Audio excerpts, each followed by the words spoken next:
Thohir bungkam abis media Malaysia yang menyombongkan calon lawan mereka sampai malu sendiri.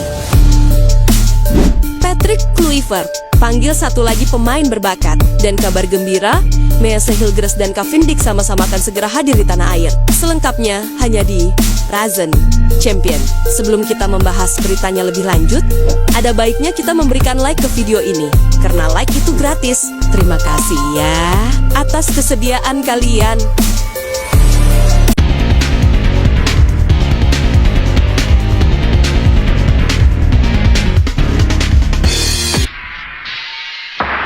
Nah, untuk saat ini, kita boleh jadi bangga punya para pemain yang secara kualitas memang telah teruji di kompetisi Eropa. Bahkan beberapa di antaranya sudah merasakan bermain di level tertinggi seperti Cavendish, Jesus, Emil Audero, Mes Hilgers, sampai Jordi Amat sekalipun.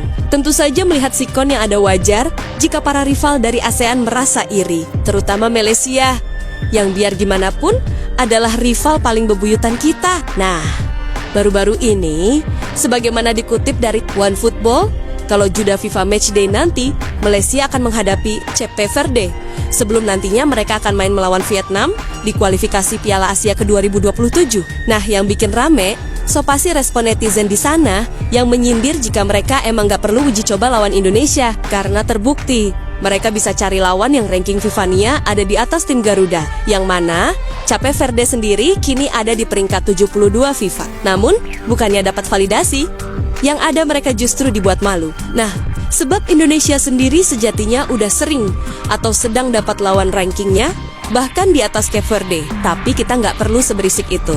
Bahkan di level U17, Indonesia yang jadi satu-satunya wakil ASEAN di Piala Dunia akan segrup dengan Honduras, Zambia, dan Brazil di grup hari, yang mana seketika hal itu menjadi sorotan di mana-mana, termasuk beberapa legenda Brazil yang pernah berkunjung ke Indonesia. Untuk sekarang ini, jika kita mau berbicara soal siapa tim terbaik di ASEAN, faktanya memang timnas Indonesia layak disebut demikian. Memang kalau ukurannya adalah soal Piala AFF, ya kita bolehlah merendah.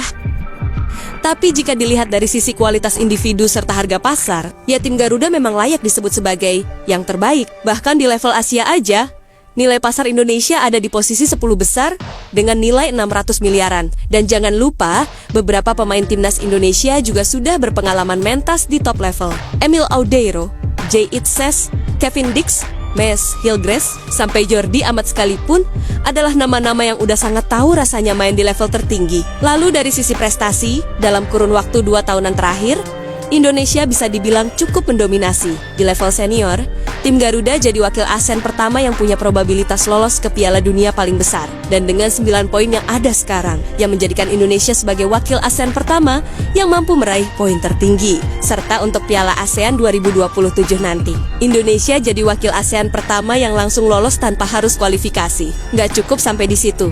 Di Piala ASEAN U23 tahun lalu, Indonesia adalah satu-satunya tim ASEAN yang lolos ke semifinal. Dan bahkan di level U17, Indonesia jadi satu-satunya wakil ASEAN yang lolos ke Piala Dunia. Makanya, nggak ada alasan khusus yang bilang FF adalah patokan satu-satunya untuk dibilang terbaik. Lalu dengan semua hal tadi, sejatinya udah cukup jadi bukti kalau level timnas Indonesia udah beneran naik, sekaligus membuat citra Indonesia di persepak bolaan internasional kini benar-benar nggak bisa lagi dianggap remeh, kan gitu. Nah, salah satu faktor yang menunjang kenaikan level timnas Indonesia, terutama dari sisi permainan, so pasti karena keberadaan pemain diaspora plus keseriusan di bawah Pak Erick Thohir untuk memajukan kualitasnya.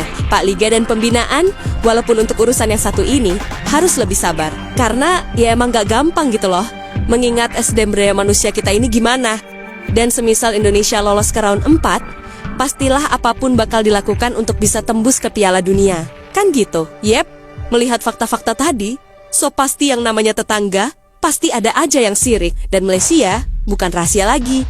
Jadi salah satu selain tentunya Vietnam sih. Nah, baru-baru ini netizen Malaysia merasa jumawa usai mereka resmi mendapatkan lawan buat FIFA Matchday Juni mendatang, yang mana Malaysia dijadwalkan akan berhadapan dengan Cape Verde, tim dari kawasan Afrika. yang kini bertengger di ranking 72 FIFA. Malaysia akan jalani laga persahabatan dengan Cape Verde. Cape Verde saat ini berada di posisi teratas grup D dalam kualifikasi Piala Dunia zona Afrika. Negara asal Andre Onana menempati posisi kedua. Tulis laporan media Malaysia, OneFoot. Yap, salah satu alasan yang bikin netizen di sana jumawa adalah soal ranking FIFA Cape Verde yang dianggap lebih tinggi dari Indonesia. Dan mereka pun banyak yang mengkaitkan dengan wacana PSSI yang mau mengundang Malaysia buat uji coba di bulan September besok. Di mana intinya, mereka merasa diri mereka hebat dan menganggap melawan Indonesia yang emang rankingnya masih di 3 digit nggak ada artinya, karena terbukti mereka bisa cari lawan yang rankingnya ada di 100 besar atau ke 72. Nah, melihat ini semua bukannya dapat validasi, namun yang ada justru roastingan. Ya gimana enggak, kalau Pak Erik mau bales ngecengin. Ingat, Indonesia pernah uji coba sama timnas mana aja? Argentina, sang peringkat 1 FIFA dan juara Piala Dunia 2022 kemarin. Lalu di round 3, Indonesia main melawan Jepang yang ada di posisi 15 FIFA dan Australia ke-26. Bahkan tim peringkat 35 FIFA seperti Rusia dan 13 September di Uruguay secara terbuka udah mengajak Indonesia buat uji coba. Belum Belanda atau Jerman yang memang punya hubungan kerjasama dengan PSSI. Cuman emang belum ketemu aja timingnya, mengingat jadwal yang masih bentrok. Intinya Indonesia udah ngelawan atau ada kesempatan tawaran main dengan tim besar. Tapi kita nggak berisik kan gitu. Lebih lanjut, kalau mau adu sombong-sombongan lagi, di level U17 Indonesia yang jadi satu-satunya wakil ASEAN di Piala Dunia secara resmi akan tergabung di grup hari bersama Zambia, Honduras, dan Brazil. Jelas pertemuan melawan Brazil walaupun hanya di level U17. So pasti akan menyita perhatian, termasuk dari para legenda Brazil yang pernah ke Indonesia.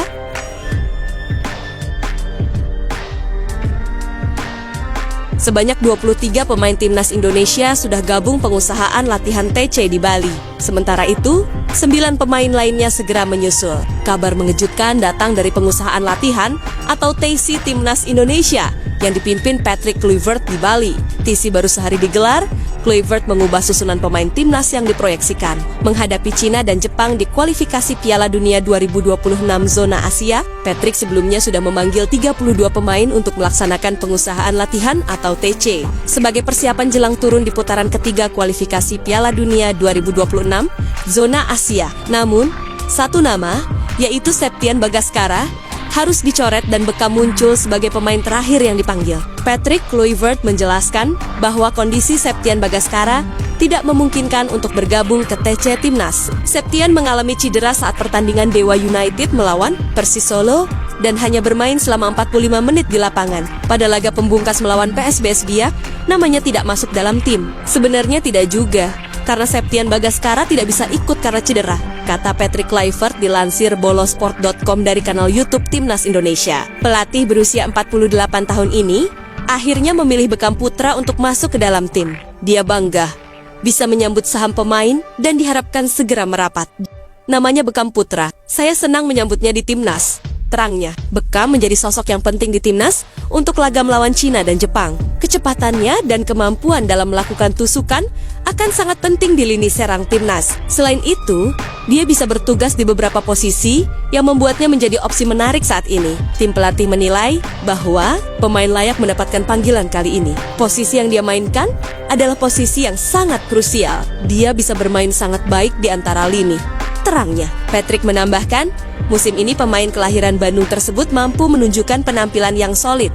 6 gol dan 3 assist dari 29 pemain menjadi modal yang penting menuju Timnas. Dia berharap hadirnya pemain andalan Maung Bandung ini bisa memberikan dampak besar bagi skuad Garuda. Dia menunjukkan bahwa dia mampu melakukan hal-hal luar biasa. Saya rasa dia pantas mendapatkan kesempatan tutupnya. Pelatih Timnas Indonesia Patrick Kluivert akhirnya bicara soal kondisi terkini timnya jelang TC Timnas Indonesia, termasuk alasan tidak adanya Rokner Uratmaungun dan Elkan Bagot. Sang menir mengawali penjelasannya dengan menyatakan alasan memilih Bali sebagai tempat TC. Suasananya luar biasa, lapangannya juga sangat bagus, dan itu yang paling penting, kata Patrick Kluivert dilansir Bola Sporting dari YouTube Timnas Indonesia. Bagi saya, udaranya segar. Penting bagi saya menghormati kedua negara, Cina dan Jepang. Tetapi saya pikir kita punya peluang bagus untuk menang melawan Cina. Semua orang tahu, Jepang adalah tim yang sangat tangguh. Mereka juga sudah lolos, tapi tentu kita akan memberikan perlawanan terbaik untuk memenangi laga itu juga. Tambahnya, dari 2 laga, Kluivert cukup realistis dengan mengatakan timnas Indonesia bisa menang lawan Cina, serta mengusahakan yang terbaik melawan Jepang. Peluangnya cukup realistis bahwa kita bisa menang lawan Cina, ujarnya, dan laga lawan Jepang akan lebih sulit. Tentu saja, timnas Indonesia akan terdiri dari 30 pemain yang akan dipanggil pada Garuda Calling kali ini. Patrick Kluivert pun akan bicara mengenai absennya 2 pemain, yakni Ragnar Ulatmangun dan juga Elkan Baigot. Ragnar memang harus absen lantaran masih dalam kondisi infeksi cedera yang ada di lututnya. Yang satu ini cukup sensitif bagi saya, terutama Ragnar, karena jika dia bermain dan dalam kondisi normal, dia pasti ada di dalam skuad, ujar Kluivert. Tapi sayangnya, saya sudah bicara dengan Ragnar bahwa karena infeksi di lututnya, dia tidak bisa masuk dalam skuad. Dan itu adalah kekecewaan bagi saya, tim, dan tentu buat dia, ujarnya. Sedangkan Elkan Baigot sudah berbicara dengan Patrick Kluivert